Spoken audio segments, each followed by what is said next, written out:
like deeply, we were talking about the whole thing about men should just hold it in and not express themselves, and Yeah. and I think you've got that quite a lot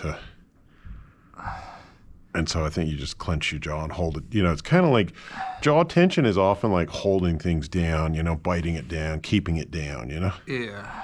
And I think your way of coping with stress, which is quite common, especially with men, but I've seen it with women too, but is to just bite it down, Yeah. But eventually that's when but then you can only bite so much because you only got so much body to shove it down, Yeah.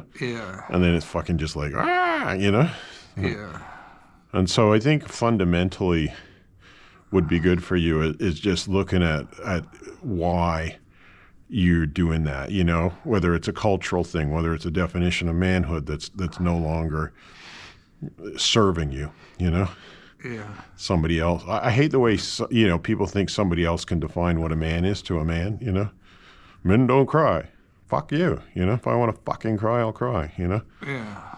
I'm a fucking man, and I don't need you telling me how to be one. I really think a lot of that comes from the British Army and trying to keep men away from their hearts, because it's very common in Northern European societies. And if men have, it's kind of like don't have feelings, right? Yeah. Because then they can control you. It's like, go ahead, shoot all those native people. We want to take them over, Yeah. Don't feel it. Keep those feelings down, And it's...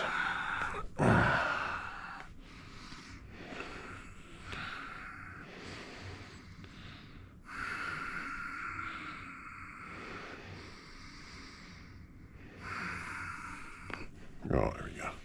Also, your dad was in the Marines, wasn't he? Yes. Yeah. So it's going to be a Generational. generational military. You know what I mean? Like my dad was in the Army too, and Australian, but it's that military Anglo-Saxon military mentality, Yeah. And it actually doesn't serve us, And a lot of it comes down to like definitions of, you see it all the time with the whether you call it brainwashing or socialization of boys into men and all that, And it's why, I don't know what the suicide rate in America for men compared to women is, but I know in Australia it's 4.6 times as high in men than it is in women. Wow. Yeah. And isn't New Zealand even worse? Yeah, New Zealand's like 5.2, and I think it's depending, So it's kind of like you go, why? You know what I mean? Why?